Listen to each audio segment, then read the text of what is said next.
You feel lost because you keep trying to find something that was never lost. From the moment we're old enough to understand the word identity, we're told to go look for it. Find your purpose, find your passion, find your truth. And so the hunt begins, one that most people never stop.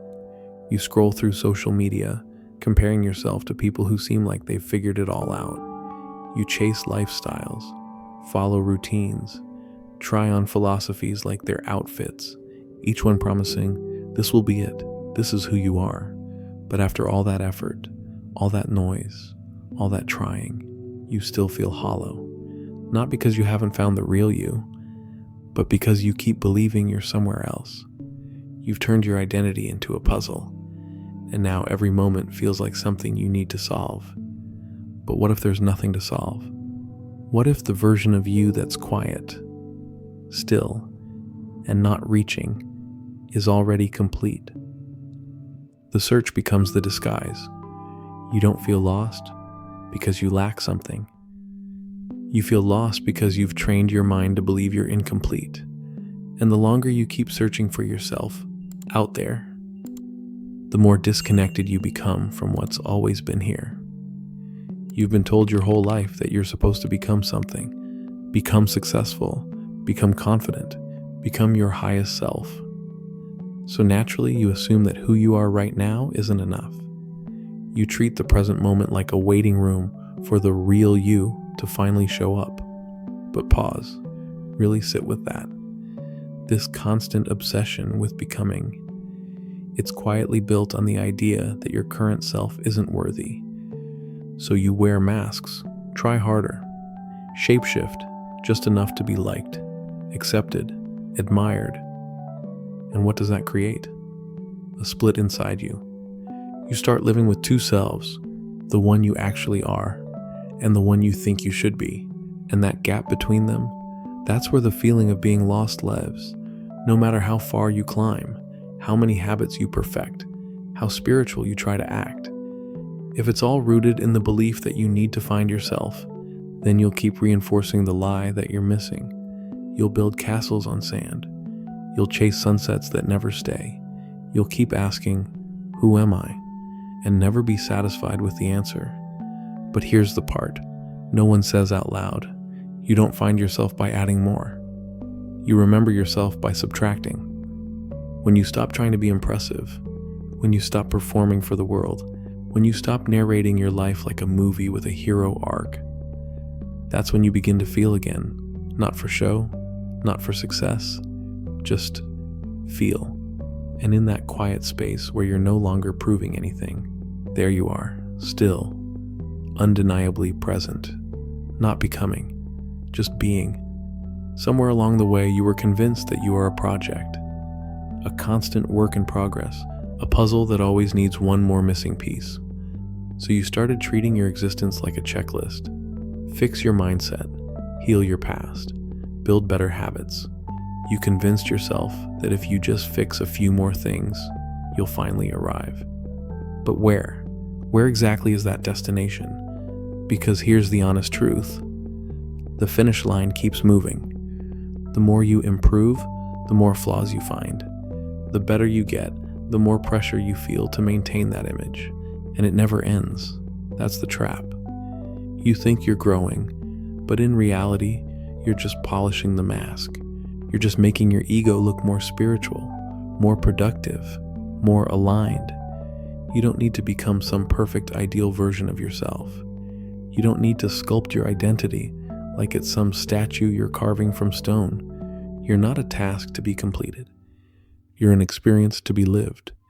And ironically, the moment you stop fixing yourself, you actually start healing, because you're no longer approaching yourself like a broken object.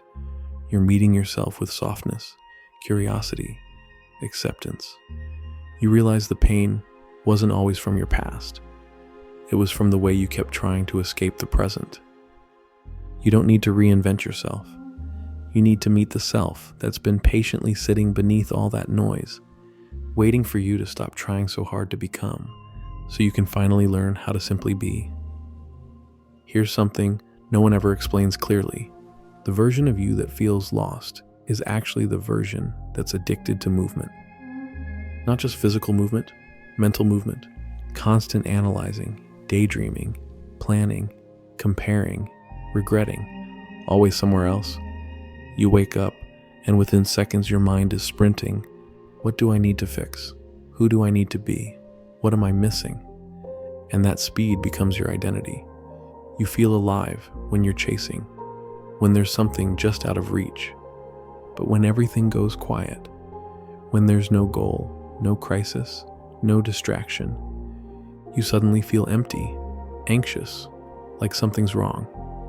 That discomfort, that's not you being lost. That's you meeting stillness for the first time in weeks, maybe years. And it feels uncomfortable because it's unfamiliar. But that stillness is sacred. It's not the absence of life. It's the place where life starts speaking to you differently. When you're no longer running, the truth finally catches up. You begin to notice the subtleties, your breath, the tension in your chest, the stories you've been telling yourself on loop. And slowly, something wild happens. You realize you were never lost. You were just moving too fast to recognize where you already were. It's like sitting in a storm waiting for the rain to stop, only to realize you've been standing under a shelter the whole time. You don't need to escape the moment. You need to return to it. Because in that stillness, without filters, without labels, without noise, that's where you remember who you are. Not as a concept, not as an idea, but as a direct experience. Not a story, not a role, just presence. One of the biggest reasons you feel lost is because you keep mistaking mental noise for direction. You hear a voice in your head and immediately believe it must be guidance. You feel pressure and assume it must mean something urgent. But most of what you call intuition is just leftover programming. Old fear disguised as wisdom, old pain dressed up as caution, and so you keep following it. Not because it's right, but because it's loud.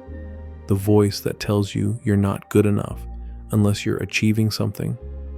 That's not direction. That's conditioning. The voice that says you'll be happy once you're there, wherever there is. That's the illusion whispering to keep you chasing your tail. And here's the tricky part. The real you, the one you're looking for, speaks softly. It doesn't shout. It doesn't panic. It just is. It's the part of you that notices without judgment. The part that watches the fear come up and doesn't flinch. The part that can sit in complete uncertainty and still feel whole. But you won't hear that part until you stop confusing the static for a signal.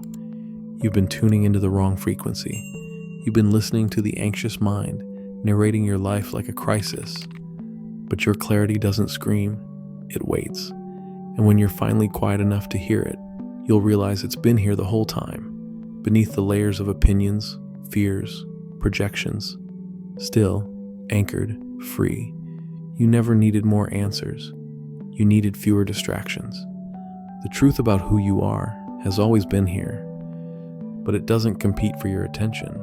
It's patient. It lets you run. It lets you chase. And when you're exhausted from it all, it's still there, exactly where you left it. Every time you search for yourself, you reinforce the idea that you are somewhere else, that you'll feel whole once you read one more book, once you try that new routine, once you fix that one part of you you're secretly ashamed of. And that's the trap, because the search itself creates the illusion that you're not already home. It's like having a map to a treasure, not realizing you're standing on it. So you leave. You walk. You explore every possible direction. And with every step further from yourself, you start feeling more confused, more disconnected, more hollow. You think the emptiness is proof that something is missing. But really, it's just distance. Distance from your own inner stillness, from the version of you that doesn't need anything to be valid. And what's wild is, the more effort you put into finding yourself, the more you actually forget how to just be. You stop noticing the way your breath moves.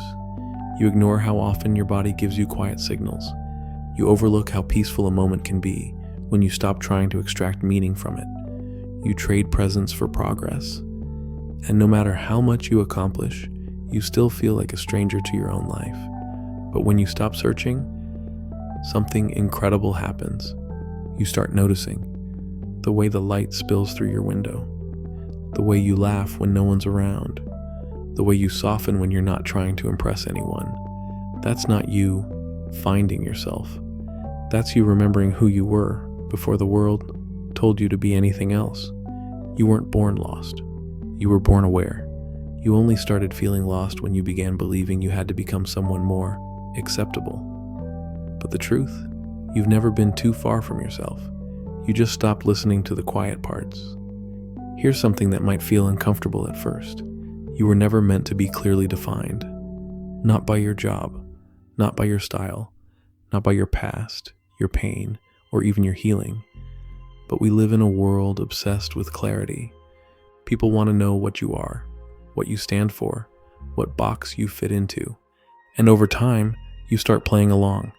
You choose labels. You stick to a certain version of yourself. And without realizing it, you become smaller than you truly are. You flatten yourself for the sake of being understood. But you're not a fixed identity. You're a moving experience, a living contradiction, a soul that shifts shape with each moment of awareness. Some days you're soft, other days sharp, sometimes deeply still, other times on fire with movement. And that doesn't mean you're broken or inconsistent. It means you're alive. You lose yourself every time you try to be one single thing, and that sense of being lost, it's not a sign that something's wrong. It's a sign that you're too vast to be trapped inside the idea of a personality. The ego wants to be certain. It wants to say, this is who I am. This is my role. But your soul doesn't care about those boundaries. It's not interested in making sense. It's interested in freedom. And sometimes the most liberating thing you can do is admit that you don't fully know who you are, and that maybe you don't need to. Because the more you try to define yourself, the more you shrink to fit inside that definition. But the more you allow yourself to stay open, uncertain, curious, present, the more your real self comes to the surface, not as a fixed answer, but as a feeling that needs no words. You weren't meant to be summed up. You were meant to be felt. There's a moment, quiet, almost imperceptible, where you stop looking for answers and start feeling the weight lift. No fireworks, no dramatic breakthrough, just a slow exhale, like something inside you finally unclenched. That's the moment you stop searching for yourself. Not because you gave up, but because you remembered there was nowhere to search. You were never hidden, never missing, just buried under expectations, comparisons, distractions, noise. And once the search stops, everything sharpens. The world feels less like a maze and more like a mirror. The pressure to be someone fades. You no longer measure yourself by how productive you are, or how enlightened you seem, or how well you fit the version of you that others admire. You become simple again, real again. You walk slower, you listen more. You stop interrupting life with your thoughts and let it speak instead. You realize being found wasn't about reaching some perfect version of yourself. It was about relaxing into the truth that was always here. And that truth, it doesn't need an introduction. It doesn't need a label. It just needs your presence. So stop chasing, stop fixing, stop auditioning for a role you already own. Sit, breathe, notice. You're not lost. You're home. You always were. And now that you remember that, now that you've returned to this moment, here's your challenge. Don't leave it. For the next few hours, stay here. Resist the pull to distract, to define, to scroll your way back into noise. Stay close to the stillness that knows you better than any idea of you ever will. And if this message brought you clarity, if it helped you feel just a little more you, drop the word returning in the comments. Let's see how many of us are quietly finding our way back.